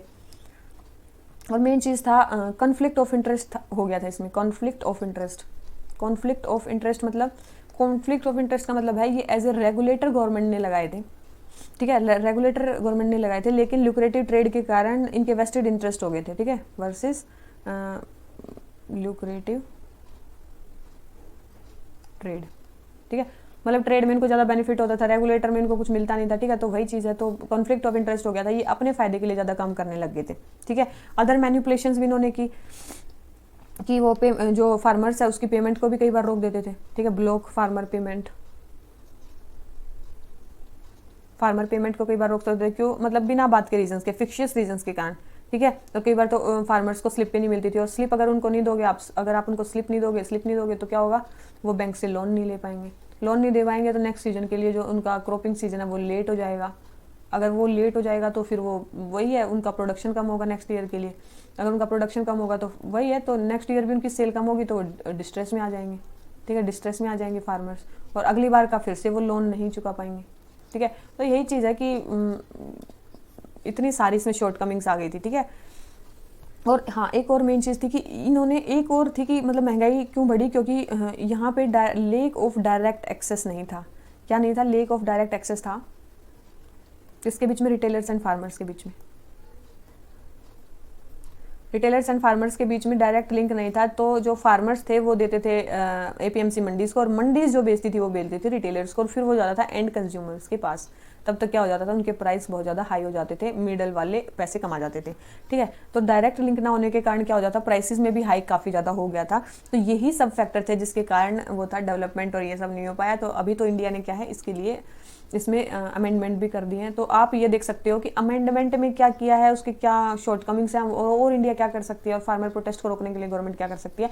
ये क्वेश्चन आपको खुद से करना है। ठीक है, तो ये क्वेश्चन हो गया हमारा क्वेश्चन नंबर 3। आ जाते हैं क्वेश्चन नंबर 4 पे। क्वेश्चन नंबर 4 क्या बोलता है? In the villages itself, no form of credit organization will be suitable except the cooperative society. Discuss this statement in background of agricultural finance in India. What constraints and challenges do financial institutions supplying agricultural finance face? How can technology be used to better reach and serve rural client? Rural client को सर्व करने के लिए क्या क्या मतलब वो कर सकती है? तो आप देखो कोऑपरेटिव सोसाइटीज़ के जहाँ पे भी कुछ कुछ फैक्ट्स लिखे हो, आप स्टार्टिंग में वो फैक्ट्स इस क्वेश्चन के उस पर लिख सकते हो। ठीक है, इस क्वेश्चन के स्टार्टिंग में आप वो फैक्ट्स लिख सकते हो। ठीक है, क्वेश्चन के इंट्रो में आप क्या लिखोगे? फैक्ट्स लिखोगे जो भी कोऑपरेटिव सोसाइटीज़ के उसमें होंगे, रिलेटेड होंगे, और वो आप स्टार्टिंग में लिख दोगे। जैसे कि primary agriculture credit societies India में कितनी है, ये भी एक कोऑपरेटिव सोसाइटी है, ग्रास रूट लेवल पे ये काम करती हैं। ठीक है, ग्रास रूट लेवल पे काम करती हैं, इतनी हैं, 2014 में ये इतनी थी। ठीक है, और मेनली ये मेंबर्स की जो क्रेडिट रिक्वायरमेंट है उनको कंप्लीट करती हैं, जिससे कि मतलब जो उनके नॉन फाइनेंशियल सर्विसेज हैं वो कंप्लीट हो जाती हैं, जैसे कि इनपुट सप्लाई, स्टोरेज, मार्केटिंग। तो इससे उनकी प्रोडक्टिविटी बढ़ती है, फूड सिक्योरिटी बढ़ती है, ये सब चीज़ें हैं। ठीक है, तो फिर भी मतलब ये क्रेडिट सोसाइटी इन चीज़ों को कंप्लीट कर रही है, लेकिन वहाँ पे फाइनेंशियल इंस्टीट्यूशंस नहीं आ रहे हैं। ठीक है, रूरल एरियाज़ में फाइनेंशियल इंस्टीट्यूशन जो है वो एग्रीकल्चरल लोन नहीं प्रोवाइड कर रहे हैं। ऐसा क्यों है? ऐसे कंस्ट्रेंट क्यों हैं? तो आप रीजंस बता सकते हो उसके लिए। ठीक है, आप उसके लिए रीजंस बता सकते हो। उन रीजंस में क्या आएगा? सबसे पहले देखो क्यों नहीं देते हैं। सबसे पहले तो एक तो है लोन वेवर। गवर्नमेंट क्या कर देती है? लोन वेवर कर देती है। तो जो भी फाइनेंशियल इंस्टीट्यूशन है या बैंक है उनका पैसा डूब जाएगा, तो वो क्यों ही उनको लोन देंगे फार्मर्स को। ठीक है, एनपीए उनके बहुत ज़्यादा बन जाते हैं, बैंकिंग एनपीए। ठीक है, उन पे ओवरड्यूज बढ़ जाते हैं, माउंटिंग ओवरड्यूज। उसके अलावा उनका कॉस्ट ऑफ बैंकिंग बढ़ जाता है, इंक्रीज कॉस्ट ऑफ बैंकिंग। इसके अलावा गवर्नमेंट की पॉपुलिस्ट स्कीम आती है, पॉपुलिस्ट स्कीम्स आती हैं। ठीक है, वोट बैंक पॉलिटिक्स होती है, वोट बैंक पॉलिटिक्स। हर पार्टी आती है, वही बोलेगी किसान लोन माफ़ कर दे, जो दे भी पा सकते हैं, मतलब जो दे भी सकते हैं, जो कैपेबल हैं देने के, फिर वो भी नहीं देते हैं। ठीक है, क्रेडिट डिसिप्लिन डिस्टर्ब होता है। इससे क्या डिस्टर्ब होता है? Credit discipline. इसके अलावा वहाँ पे अवेयरनेस बहुत कम है, अवेयरनेस बहुत कम है, फाइनेंशियल अवेयरनेस बहुत कम है। ठीक है, फाइनेंशियल इंक्लूजन की अवेयरनेस बहुत कम है, या फिर आप इलिटरेसी की भी बात कर सकते हो, इलिटरेसी बहुत कम है, बहुत ज़्यादा है। ठीक है, फाइनेंशियल अवेयरनेस वहाँ पे कम है। और क्या है, वहाँ पे इंफ्रा डेवलपमेंट नहीं है, रूरल एरियाज़ में इंफ्रा डेवलपमेंट नहीं है। और क्या है, यहाँ पे इंटरनेट पेनिट्रेशन भी कम है। ठीक है, less internet penetration.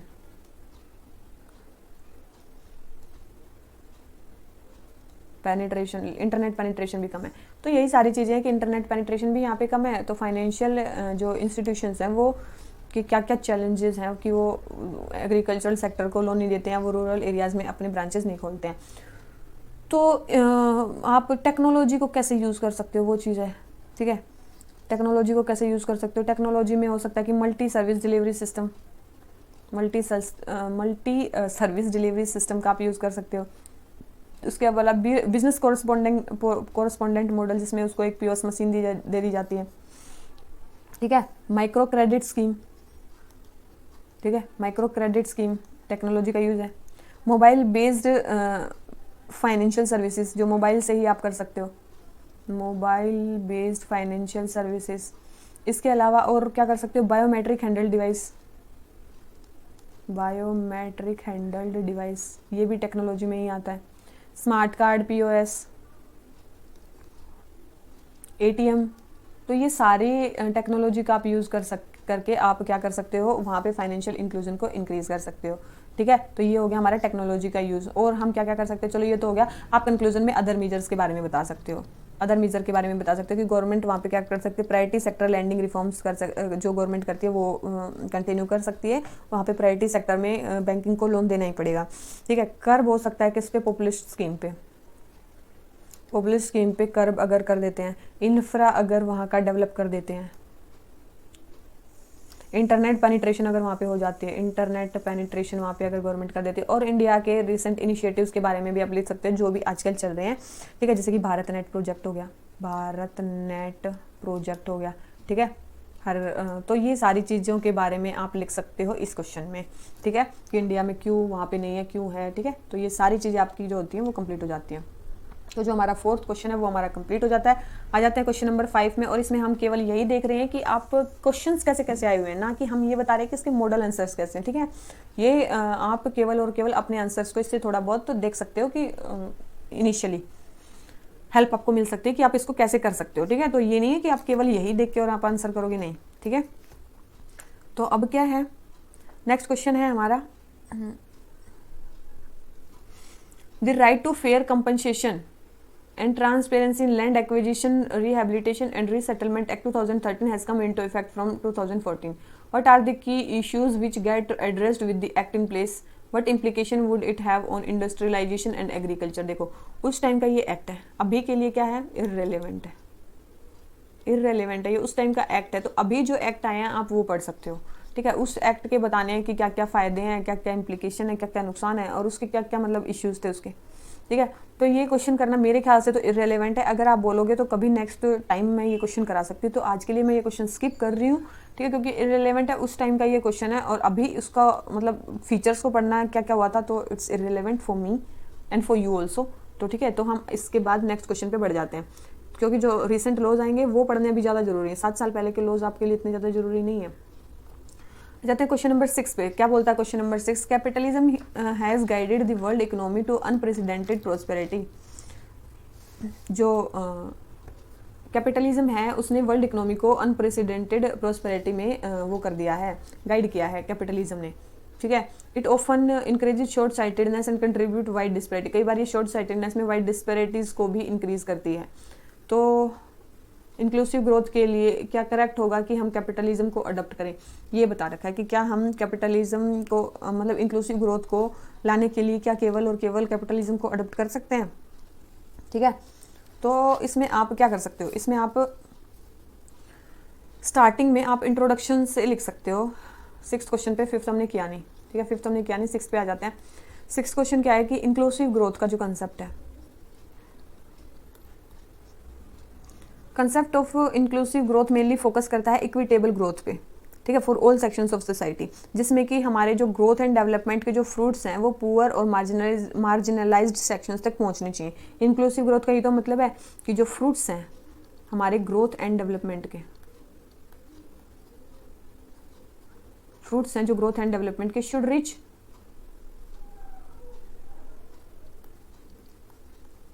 Poor and marginalised, वो मार्जिनलाइज तक पहुंचनी चाहिए। ठीक है, ये चीज़ है कि सबसे पहले आप इंक्लूसिव ग्रोथ के बारे में बता सकते हो कि इंक्लूसिव ग्रोथ का मतलब क्या होता है। फिर आप बता सकते हो कि कैपिटलिज्म का मतलब क्या होता है। ठीक है, कैपिटलिज्म की फुल फॉर्म या कुछ भी डेफिनेशन कुछ भी लिख सकते हो। कैपिटलिज्म बता सकते हो कि is one of the economic system which is based on private ownership. ठीक है, which is based on private ownership of facilities and resources required for producing goods. ठीक है, for producing goods as well as their operation for profit and for profit. तो ये सारे हैं हमारे capitalism के फीचर्स। ठीक है, तो फिर आप क्या बता सकते हो कि कैपिटलिज्म के फायदे और नुकसान की भी बात कर सकते हो, क्योंकि कैपिटलिज्म एज ए हमें क्या इसमें क्या बोला गया कि कैपिटलिज्म को क्या हम इंक्लूसिव ग्रोथ को करने के लिए क्या हम कैपिटलिज्म को as a growth model use कर सकते हैं, तो वो चीज़ इसमें बोली है। ठीक है, तो फिर हमें फ़ायदे और नुकसान दोनों बताने होंगे। तो सबसे पहले capitalism as a driver of growth, एक साइड लिखोगे आप कैपिटलिज्म एज ड्राइवर और दूसरी तरफ लिखोगे इसके शॉर्ट कमिंग्स। ठीक है, ये आप कर सकते हो, इस तरह से आप इस क्वेश्चन को वो कर सकते हो। लिंक आपको बनाना ही होगा इंट्रोडक्शन और बॉडी के बीच में, ठीक है। तो अब देखो, सबसे पहले as a driver of growth की अगर आप बात करोगे तो इंक्लूसिव ग्रोथ, तो पॉजिटिव्स क्या हैं इसके कैपिटलिज्म के, कि कंज्यूमर को चॉइस मिल जाती है। कंज्यूमर को क्या मिल जाती है? चॉइस मिल जाती है, उसको जो सामान चाहिए मतलब उसको मनपसंद सामान मिलेगा। इससे क्या होगा, कंज्यूमर की चॉइस के कारण डिमांड इंक्रीज होगी, तो क्या होगा, वहाँ पे मोर कंपटीशन होगा, मार्केट में मोर कंपटीशन होगा, बेटर प्रोडक्ट एंड सर्विसेज आएंगे, बेटर प्रोडक्ट एंड सर्विसेज आएंगे, चीप भी होंगे जो, ठीक है, कंपटीशन के कारण चीप भी करेंगे। तो कंज्यूमर सेंट्रिक कंज्यूमर के लिए काफ़ी ज़रूरी है। और कैपिटलिज्म का क्या फ़ायदा हो सकता है? एफिशिएंसीज ऑफ इकोनॉमी,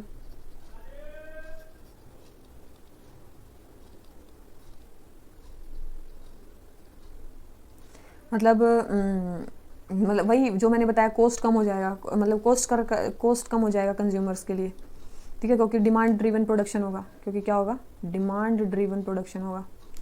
इसके अलावा आप क्या बता सकते हो इसका फ़ायदा? Economic growth and expansion.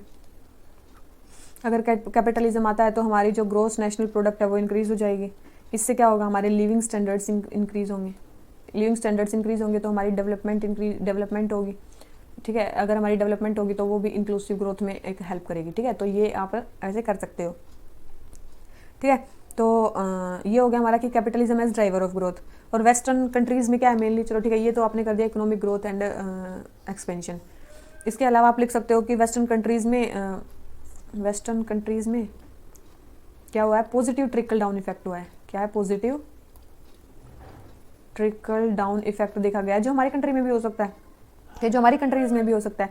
मतलब अगर इंडिया के ह्यूमन डेवलपमेंट इंडेक्स ज़्यादा होगा, पर कैपिटा इनकम ज़्यादा होगी, तो मोर इंक्लूसिव ग्रोथ होगी, मोर इंक्लूसिव ग्रोथ होगी, ठीक है। और ये भी कहा जाता है कि अगर कैपिटलिज्म आएगा तो वो लेस इज फेयर को प्रमोट करेगा, जिसमें गवर्नमेंट का इंटरवेंशन बहुत कम होगा। अगर गवर्नमेंट का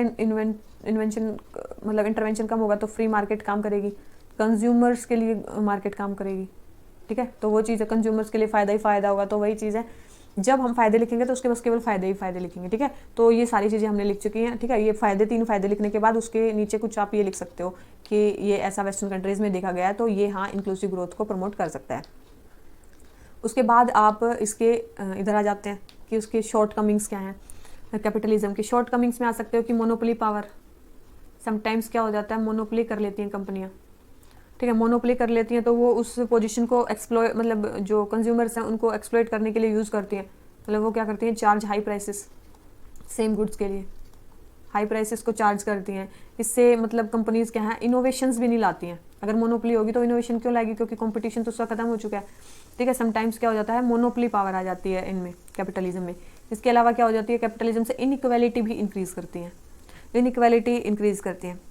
इनइक्वालिटी इंक्रीज़ करती है मतलब जो कंसंट्रेशन ऑफ वेल्थ हो जाती है, कंसंट्रेशन ऑफ वेल्थ हो जाती है। इसको आप कैसे प्रूव करोगे कि कंसंट्रेशन ऑफ वेल्थ हो जाती है? आप कोई रिपोर्ट दे सकते हो, जैसे कि थॉमस पिकेटी, एक जो थे थॉमस पिकेटी, ठीक है। थॉमस पिकेटी की एक रिपोर्ट थी, उन्होंने बोला था कि 1% पॉपुलेशन के पास 58% वेल्थ है। 1% पॉपुलेशन जो अपर पॉपुलेशन है उसके पास 58% वेल्थ है, और बॉटम 20% पॉपुलेशन के पास 1% वेल्थ है। समझ रहे हो कितनी ज़्यादा डिस्पैरिटी। 1% पॉपुलेशन के पास 58% वेल्थ है और बॉटम 20% पॉपुलेशन के पास 1% वेल्थ है। तो ये आप ये भी स्टेटमेंट यूज़ कर सकते हो इनइक्वालिटी को शो करने के लिए, ठीक है। ये बहुत ही अच्छा एक आपके पास डेटा हो जाएगा। उसके बाद आप बात कर सकते हो कि मार्जिनलाइजेशन भी इससे ज़्यादा होता है, मार्जिनलाइजेशन, ठीक है। क्योंकि नो सोशल सर्विस, ये सोशल सर्विस पे काम नहीं करती हैं जो गवर्नमेंट करती है, वेलफेयरिस्टिक स्कीम पे ये काम नहीं करती हैं, वेलफेयरिस्टिक इनके इनिशिएटिव नहीं होते, ये क्या होती है, प्रॉफिट ओरिएंटेड होती हैं, प्रॉफिट ओरिएंटेड होती है। जैसे कि चिल्ड्रन हो गए, वुमेन होगी, ओल्ड एज हो गए, उनके उसमें इनका कोई काम नहीं है, ठीक है। तो ये उनके लिए कुछ नहीं करेंगी, तो ये मार्जिनलाइजेशन हो जाएगा कुछ सेक्शंस का, ठीक है। तो ये भी एक है। तो यही आप बता सकते हो कि इसके डाउन साइड इफेक्ट या फिर डेट्रीमेंटल इफेक्ट भी हैं। इसके नीचे जैसे हमने पॉजिटिव लिखे थे, ऐसे आप इसके नीचे लिख सकते हो कि इसके वही है कि डेट्रीमेंटल इफेक्ट्स भी हैं, डेट्रीमेंटल इफेक्ट्स भी हैं इसके इनकम डिस्ट्रीब्यूशन पे, ठीक है, इनकम डिस्ट्रीब्यूशन पे। बस ये लिख सकते हो। उसके बाद आप कंक्लूजन पे आ सकते हो।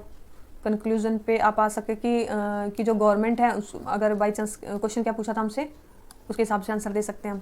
क्वेश्चन पूछा था कि कैपिटलिज्म, हाँ, क्या इंक्लूसिव ग्रोथ के लिए केवल क्या हम कैपिटलिज्म को एज ए ग्रोथ मॉडल मान सकते हैं? तो उसमें आप बता सकते हो कि अगर आप टोटली कैपिटलिज्म को अडॉप्ट करते हो तो उसमें भी एप्रीहेंशंस है, ठीक है, वो भी उसमें भी मतलब कमियां हैं, कुछ ना कुछ गलत हो सकता है। तो इसलिए गवर्नमेंट को एक बैलेंस बनाना चाहिए, ठीक है, कैपिटलिज्म और फिर सोशलिज्म जो गोल्स हैं उनमें। गवर्नमेंट को सोशलिस्ट जो गोल्स हैं उनको खुद कंप्लीट करना चाहिए, अपने हाथों में रखना चाहिए सोशलिस्ट गोल्स को, ठीक है, इकोनॉमिक इंक्लूसिवनेस के लिए। और कैपिटलिज्म को भी एक जगह देनी चाहिए, एक लिमिटेड स्पेस में, कैपिटलिज्म को भी जगह देनी चाहिए लिमिटेड स्पेस में, ताकि दोनों साइड मतलब हमारी ग्रोथ भी होती रहे और गवर्नमेंट जो इसकी कमियां हैं उनको पूरी कर दे, ठीक है। तो बैलेंस होना चाहिए दोनों के बीच में। तो यही चीज़ है, यही हमें इस क्वेश्चन में लिखना था 6th क्वेश्चन में, ठीक है। तो ये इस तरह से इस क्वेश्चन को आप कर सकते हो। तो ऐसे ऐसे क्वेश्चन भी आए हैं, ठीक है। आ जाते हैं क्वेश्चन नंबर 7 पे। क्वेश्चन नंबर 7 हमारा क्या बोलता है, explain how private public partnership PPP, private public partnership arrangement in long gestation period, long gestation infra projects में can transfer unsustainable liabilities to the future but arrangement needs to be put in place to ensure successive generation capacities are not compromise. PPP के बारे में बताना है, ठीक है। तो कौन सा क्वेश्चन हो गया, ये 7th में आ चुके हैं हम, ठीक है। अब आ जाते हैं क्वेश्चन नंबर 7 पे। क्वेश्चन नंबर 7 क्या बोलता है, क्वेश्चन नंबर 7 में आप लिख सकते हो कि PPP प्रोजेक्ट्स के बारे में ये लिख सकते हो कि वर्ल्ड बैंक रिपोर्ट मतलब फैक्ट कुछ भी लिख सकते हो PPP के बारे में कि वर्ल्ड बैंक की एक रिपोर्ट आई थी, उसने बताया था कि जो इंडिया है is largest market for PPP projects. PPP projects के लिए जो इंडिया है वो क्या है, लार्जेस्ट मार्केट है PPP प्रोजेक्ट्स के लिए India among developing countries, among developing countries के लिए, ठीक है। तो यही है कि मतलब जो हाफ जो investment, more than half of total investment है नए PPP प्रोजेक्ट्स में डेवलपिंग कंट्रीज में 2011 में इंडिया में वो ज़्यादा से ज़्यादा PP से ही आया है। 2011 में मोर देन हाफ जो इन्वेस्टमेंट है वो किससे आया है, वो PPP प्रोजेक्ट से ही आया है हमारा, ठीक है। PPP प्रोजेक्ट से आया हमारा हाफ से ज़्यादा इन्वेस्टमेंट 2011 में। ये आप फैक्ट्स कुछ लिख सकते हो इंट्रोडक्शन में कि PPP प्रोजेक्ट्स के लिए अगर हम लॉन्ग जेस्टेशन प्रोजेक्ट को PPP पे देते हैं तो उसके क्या इम्पैक्ट हो सकते हैं, उसमें आप लिख सकते हो कि भाई कॉस्ट ओवररन हो सकता है, ठीक है। कॉस्ट ओवररन हो सकता है कि मतलब ट्रेडिशनल गवर्नमेंट जो प्रोसेसेस हैं उसके कंपैरिजन में वो इसमें ज़्यादा कॉस्ट लगता है, ऐसा माना जाता है। डेवलपमेंट में ऑनगोइंग नेगोशिएशन में मतलब यहाँ पे कॉस्ट ज़्यादा लगता है, ये हो सकता है। और क्या हो सकता है, हाइक इन टैक्सेस, जब वो उस चीज़ को बना लेंगे तो अगर बाई चांस वो टोल टैक्स वो मतलब टोल लेंगे या कोई भी इंफ्रा बनाते हैं वहाँ से लेंगे, पब्लिक पे ज़्यादा वो आएगा, बर्डन पब्लिक पे इंक्रीज़ होगा, ठीक है। उस टाइम पे वो मनमानी करते हैं और मतलब अपने हिसाब से टैक्सेस लगाते हैं, तो हाइक इन प्राइसेस तो पब्लिक का डाइसेंट इंक्रीज हो जाएगा, ठीक है। तो कम्युनल हार्मनी को भी मतलब वो होएगा, सोशल हार्मनी को धक्का लगेगा, ठीक है। कुछ भी आप लिख सकते हो ऐसे ऐसा करके। इसके अलावा पॉलिटिकल इंस्टेबिलिटी भी हो सकती है, ठीक है। पॉलिटिकल इंस्टेबिलिटी एक गवर्नमेंट ने दिया है दूसरी छीन सकती है, ठीक है। मतलब पॉलिटिकल इशू हो सकते हैं कि मतलब कि क्लाइमेट के ऊपर, इकोलॉजिकल उसके ऊपर, या फिर रिहेबिलिटेशन, डिस्प्लेसमेंट, और उनको वो प्रोजेक्ट मिले ही ना, ठीक है। तो पॉलिटिकल इंस्टेबिलिटी भी हो सकती है उस प्रोजेक्ट को लेके, ठीक है। तो यही सारी चीज़ें हैं तो जिससे मतलब जो नुकसान कर सकती हैं, ठीक है। और अगर हाँ एक और चीज़ हो सकती है, इफ़ फेलियर, अगर फेल हो जाए, अगर ये मान ले प्रोजेक्ट फेल हो जाए तो क्या होगा, ओनर्स किस पे आ जाएगा, टोटल गवर्नमेंट पे आ जाएगा, सारा जो कॉस्ट है वो गवर्नमेंट को ही बियर करना पड़ेगा, ठीक है। सारा ओनर्स गवर्नमेंट पे आ जाता है तो उसके क्या होगा, उसका भी एक्सपेंडिचर इंक्रीज होगा, ठीक है, उसका भी डेफिसिट इंक्रीज होगा गवर्नमेंट का, और ज़्यादा इंक्रीज होगा। तो यही बोला गया है कि चलो ठीक है, ये तो उसके इम्पैक्ट हो गए हमारे, लेकिन हम क्या कर सकते हैं, ठीक है, हम क्या कर सकते हैं, व्हाट कैन बी डन। तो क्या हो सकता है, इसको ठीक करने के लिए क्या हो सकता है, सबसे पहले हो सकता है कि लैंड एक्विजिशन प्रोसेस को एक्सपीडाइट कर दो, लैंड एक्विजिशन प्रोसेस को क्या कर दो, एक्सपीडाइट कर दो, ये एक सॉल्यूशन हो सकता है। दूसरा हो सकता है डिटेल्ड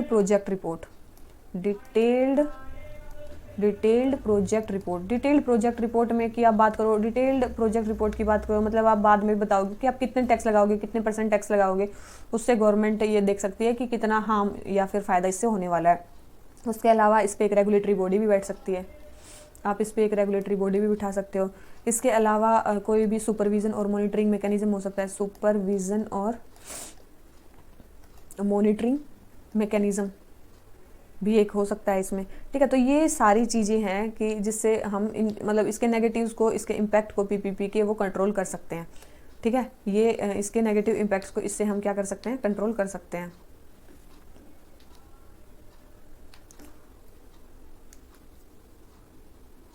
तो वही चीज़ है, तो ये देखो, ठीक है, ये नेगेटिव को हम कंट्रोल कर सकते हैं। और लास्ट में हम क्या लिख सकते हैं कंक्लूजन में, कंक्लूजन में हम क्या लिख सकते हैं, कंक्लूजन में हम लिख सकते हैं कि भाई इंफ्रा नीड्स के, इंडिया एक डेवलपिंग कंट्री है और उसकी इंफ्रा नीड्स काफ़ी ज़्यादा हैं और उसको कंप्लीट करने के लिए ओनली गवर्नमेंट नहीं मतलब उसकी इंफ्रा नीड्स को कंप्लीट कर सकती है। It will always need the assistant of robust private sector, ठीक है। It will always need robust private sector, ठीक है। प्राइवेट सेक्टर की तो उसको रिक्वायरमेंट होगी ही होगी। Only thing that we can do is to perfect the model by development institution capacity, और हम इंश्योर कर सकते हैं मॉनिटरिंग, सुपरविजन, रेगुलेशन, ठीक है, उसी से हम उसको वो कर सकते हैं in order to ensure that future of generation is not compromise, क्योंकि क्वेश्चन में ये फ्यूचर ऑफ जनरेशन का कॉम्प्रोमाइजेशन के बारे में लिखा था। तो लास्ट लाइन आपको लिखनी होगी इन रेगुलेशंस के थ्रू, ताकि उनकी सक्सेसिव जनरेशन की जो कैपेसिटी कॉम्प्रोमाइज़ ना हो। तो हम ये सारी चीज़ें, इन चैलेंजेस को गवर्नमेंट ऐसे टैकल कर सकती है, ठीक है। तो हमारा ये वाला क्वेश्चन हो जाता है कंप्लीट, ठीक है। अब आ जाते हैं नेक्स्ट क्वेश्चन पे, क्वेश्चन नंबर 8 पे क्या बोलता है, national urban transport policy emphasises on moving people instead of moving vehicles. ये एक स्टेटमेंट दे रखी है आपको, ठीक है, ये सही स्टेटमेंट है, मतलब ये आपको सही है। Discuss critically the success of various strategy of government in this regard, इस रिगार्ड में गवर्नमेंट ने जो अलग अलग स्ट्रेटजीज डाली हैं तो उसके क्या क्या फ़ायदे हैं और क्या क्या मतलब वो हैं, ठीक है, तो हमें वो बताना है। तो नेशनल अर्बन ट्रांसपोर्ट पॉलिसी के बारे में बात चल रही है। नेशनल अर्बन ट्रांसपोर्ट जो पॉलिसी है वो है मेनली कि देखो देख लेते हैं सबसे पहले तो कौन सा क्वेश्चन आ गया, ये हमारा 8th क्वेश्चन, ठीक है। National urban transport policy mainly किस पे फोकस करती है, मेनली फोकस करती है safe, affordable, quick,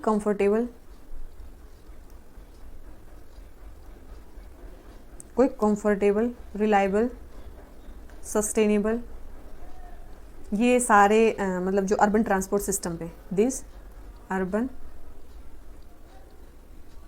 transport system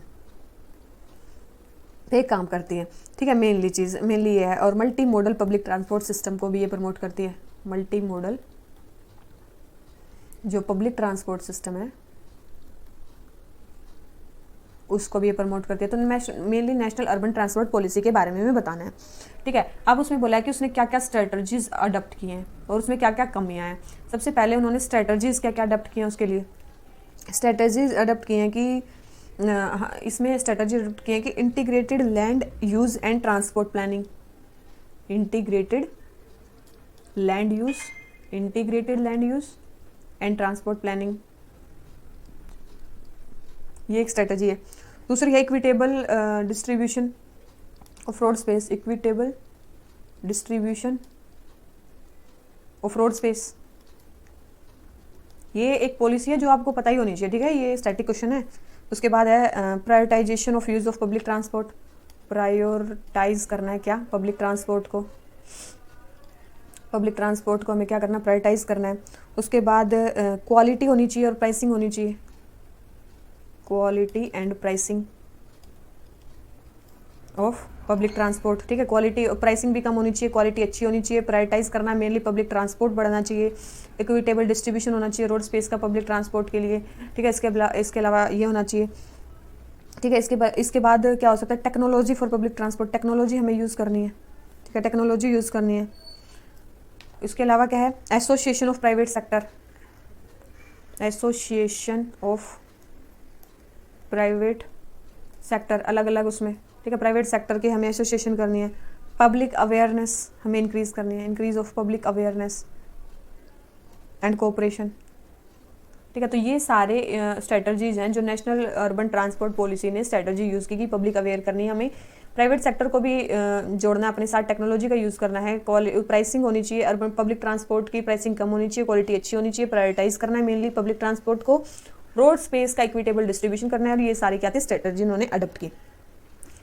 अब है उसमें मेजर चैलेंजेस क्या है, ठीक है, अब चैलेंजेस क्या है, चलो उन्होंने इतनी अच्छी अच्छी चीज़ें की तो उसमें चैलेंजेस क्या है, तो सबसे पहली चीज़ है unprecedented vehicle growth, unprecedented private vehicle growth आप लिख सकते हो, व्हीकल ग्रोथ, व्हीकल ग्रोथ मतलब पॉपुलेशन इंक्रीज हुई उससे मतलब वाइड स्प्रेड जो पब्लिक ट्रांसपोर्ट सिस्टम के एब्सेंस में प्राइवेट जो कार ओनरशिप है इंडिया में वो इंक्रीज कर गई। ठीक है, अनप्रेसिडेंटेड व्हीकल ग्रोथ में क्या हुआ, एब्सेंस ऑफ, ये एब्सेंस है, ठीक है, absence of public transport system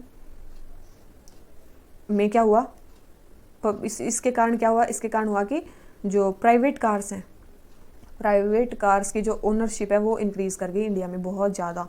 ठीक है, वो इंक्रीज़ कर गई, तो इससे हमारा जो था कि हमें प्रायोरिटाइज करना है पब्लिक ट्रांसपोर्ट को, वो तो हो नहीं पाया क्योंकि प्राइवेट कार्स इंडिया में ज़्यादा होगी, ये चैलेंज आया इसको। दूसरी चीज़ है इनएडिक्वेट पब्लिक ट्रांसपोर्ट, जो पब्लिक ट्रांसपोर्ट था वो क्या था, इनएडिक्वेट था, इतनी पॉपुलेशन को वो कर ही नहीं सकते, इनएडिक्वेट पब्लिक ट्रांसपोर्ट। ठीक है, बर्डन बहुत ज़्यादा हो गया उस पर। उसके अलावा पोल्यूशन का इशू आया, अब इतनी सारी प्राइवेट कार हो जाएंगी तो पोल्यूशन का इशू आएगा। अर्बन कंजेशन, अर्बन कंजेशन, तो रोड को हम इतना ज़्यादा इक्विटेबल डिस्ट्रीब्यूट कर ही नहीं पाए। रोड सेफ्टी, ठीक है, रोड सेफ्टी के इशू आए, और तो यही था कि ये मेनली इशू आए। ठीक है, और क्या था, lack of comprehensive plan for each city, lack of comprehensive plan for each city, हर एक सिटी के लिए हमने अलग कॉम्प्रिहेंसिव प्लान नहीं बनाया, सिस्टम बेस्ड अप्रोच नहीं बनाई, सिस्टम बेस्ड हमारी अप्रोच नहीं थी।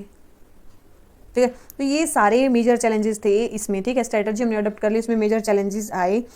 तो मेन चीज़ है कि अब जब हम इन चैलेंजेस को ओवरकम कर लेंगे, इन चैलेंजेस को ओवरकम करना तो बहुत ज़रूरी है। जब हम इनको ओवरकम कर लेंगे तो काफ़ी ज़रूरी होगा, क्यों, क्योंकि अर्बन ट्रांसपोर्ट का मेन मोटिव होना चाहिए पीपल को मूव करना, ना कि कार्स का मूव करना। ठीक है, मेन क्या होना चाहिए, मेन मोटिव होना चाहिए to move people, not cars, ये आपका मोटिव होना चाहिए। तो इसके लिए अगर हम कार्स मूव ना करें तो उसके लिए हमारा पब्लिक ट्रांसपोर्ट सिस्टम के जितने चैलेंजेस हैं वो सारे कंप्लीट होनी चाहिए। ठीक है, और पब्लिक ट्रांसपोर्ट को ही प्रायोरिटी देनी चाहिए।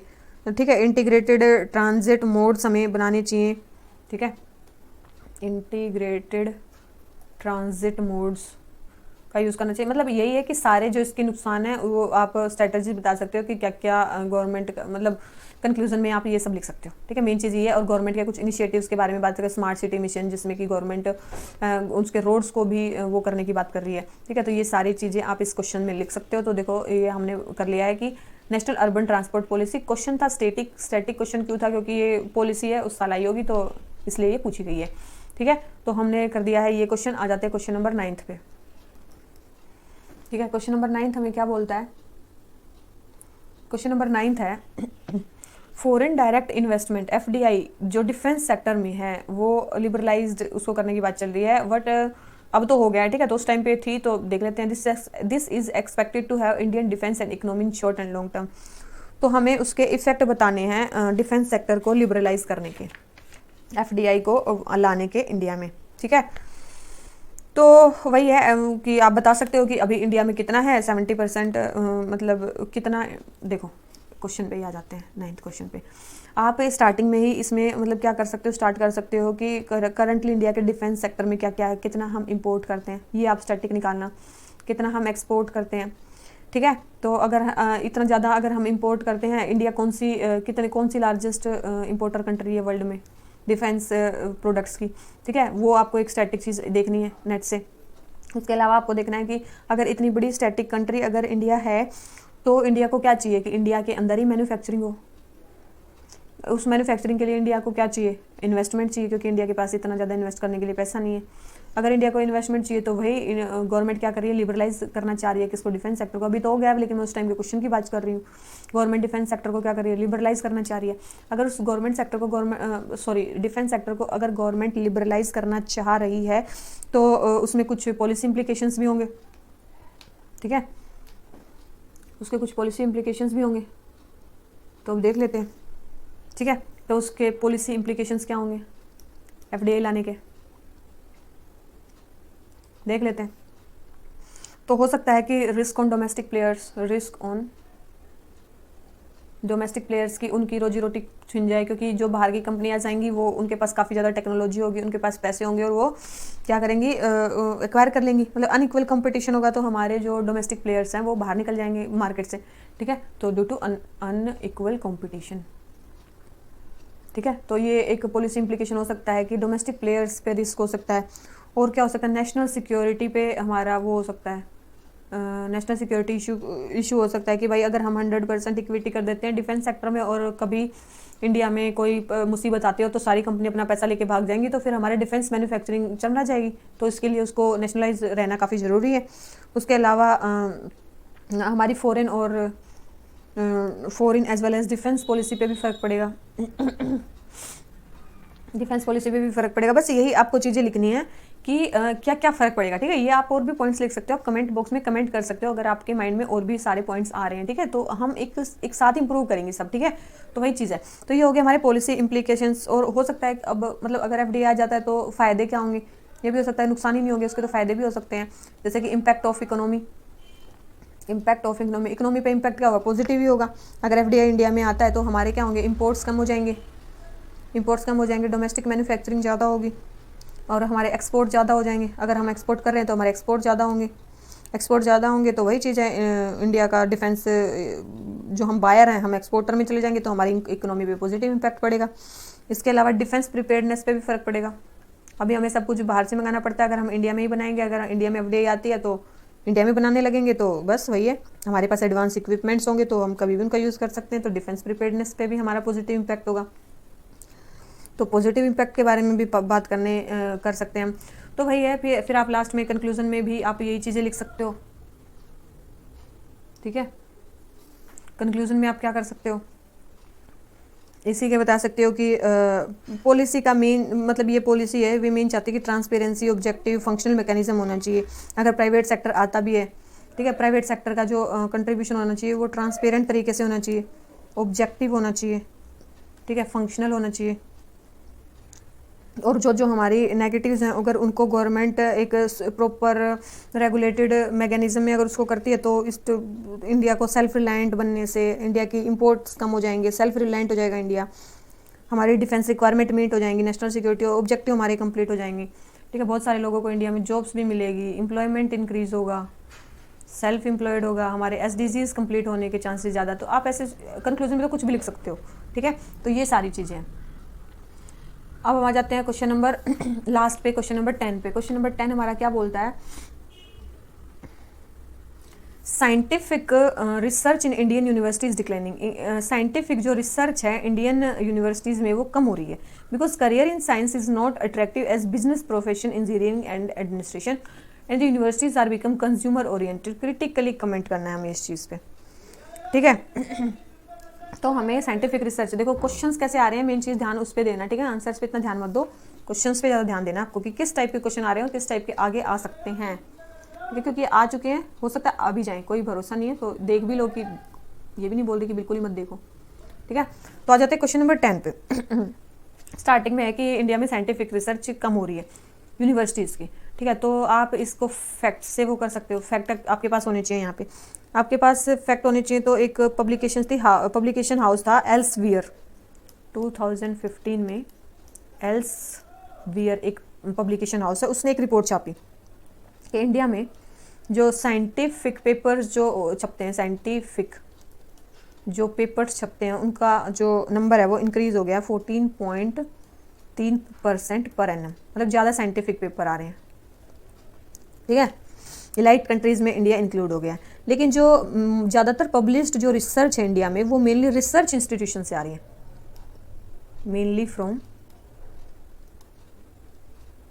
Research institution. ये मेनली जो पेपर्स आ रही हैं रिसर्च इंस्टीट्यूशन से आ रहे हैं, as oppose to university, as compare to या फिर एज अपोज टू यूनिवर्सिटीज़। ये यूनिवर्सिटीज़ से नहीं आ रहे, ये मेनली रिसर्च इंस्टीट्यूशन से आ रहे हैं, ये यूनिवर्सिटीज़ से नहीं आ रहे हैं। साइंटिफिक पेपर्स तो छप रहे हैं। ठीक है, अमाउंट तो इंक्रीज़ हुआ है, तो वही चीज़ है कि हमने देखो, हमने फैक्ट बता दिया कि इंडिया में साइंटिफिक रिसर्च तो ज़्यादा हो रही है, लेकिन वो मेनली रिसर्च इंस्टीट्यूशन से वो पेपर ज़्यादा छप रहे हैं, यूनिवर्सिटी से नहीं छप रहे हैं। वो हमने फैक्ट एस्टेब्लिश कर दिया फैक्ट के थ्रू। रीज़न फिर आप बता सकते हो कि रीजंस क्या हो सकते हैं इसके, ठीक है। उसके बाद आप रीजंस बता सकते हो कि इसके रीजंस क्या हो सकते हैं। रीजंस हो सकते हैं कि सोसाइटल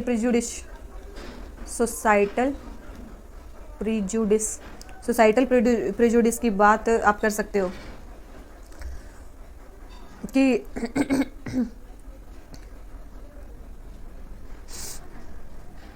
देखो, सोसाइटल प्रेजुडिस की बात आप कर सकते हो कि सोसाइटी जो इंडिया में है वो जितने भी अचीवमेंट है वो मतलब इकोनॉमिक प्रेजुडिस से देखती है उनको। इंडिया की सोसाइटी मेनली क्या है, जितने भी हमारी सक्सेस है उसको इकोनॉमी से मेज़र करती है, हम कितना कमा रहे हैं उससे मेज़र करती है, ना कि हमारी कितनी इंडिया एज ए की कितनी रिसर्च हो रही है, कितने हम आगे जा रहे हैं रिसर्च में, ठीक है। इसलिए रिसर्च जो करियर है मेनली यूनिवर्सिटीज़ में वो इतना ज़्यादा रिमरेटिव नहीं है, क्योंकि सब जो है जॉब्स के बारे में, इकोनॉमी के बारे में ज़्यादा बात कर रहे हैं, इसीलिए वहाँ पे जो रिसर्च है वो कम हो गई है। दूसरी चीज़ क्या है, लिमिटेड फंडिंग ऑप्शन। यूनिवर्सिटीज़ के पास फंडिंग बहुत कम आती है। यूनिवर्सिटीज़ के पास जो मेनली फंडिंग आती है वो आती है मेनली फीस से, या फिर गवर्नमेंट फंड करती है, और गवर्नमेंट मेनली जो है वो टेक्नोलॉजी में और इंजीनियरिंग में फ़ंड करती है, ना कि रिसर्च में। गवर्नमेंट साइंस में तो फंडिंग नहीं करती है, तो उनके पास लिमिटेड फंडिंग होती है। तो इनके पास फीस से काम चलाते हैं, वो एक गवर्नमेंट फंड करती है, ठीक है। गवर्नमेंट जो फंड करती है वो मेनली इंजीनियरिंग में करती है या फिर टेक्नोलॉजी में करती है, वो साइंस में नहीं करती है। अगर वो साइंस में नहीं करती, साइंटिफिक पेपर कहाँ से छपेंगे, तो साइंटिफिक रिसर्च कैसे होंगी, ठीक है। तो ये चीज़ है। उसके अलावा क्या है, ब्यूरोक्रेटिक रेड टेपिज्म भी है इंडिया में। ब्यूरोक्रेटिक रेड टेपिज्म भी है इंडिया में।